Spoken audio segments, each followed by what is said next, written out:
Year 13 is affordable. Of course, like anything, Year 13 comes at a cost, and there's a significant cost to growing in Christ in this way.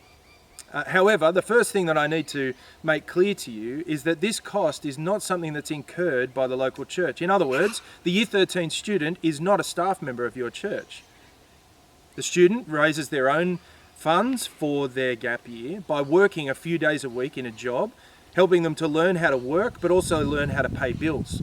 This is an important skill in their own discipleship. The question is, of course, how do they raise those funds? Well, my magic number for a Year 13 student is $20,000 in a year.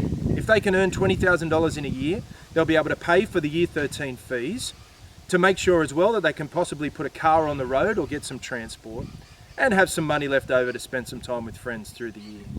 How do you get that $20,000?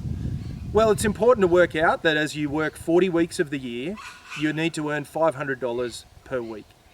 That $500 will generally come through a job that's around about $25 per hour. The average wage for a 19-year-old in hospitality is $19, $20 an hour. And we want to make sure that our students have to work only 2 or maybe a little bit more days per week. To that end, we've got some partnerships with schools and Christian organisations who understand us and our students and can provide job opportunities for students who are coming into Year 13. There is, of course, a Fiji trip as well, and our partners understand our Fiji trip and the need for the students to have a month off in the middle of the year from their job.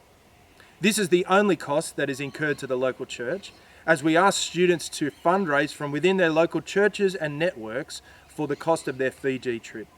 This helps your church as your church supports directly a student who loves Jesus and wants to share Jesus with others overseas as well.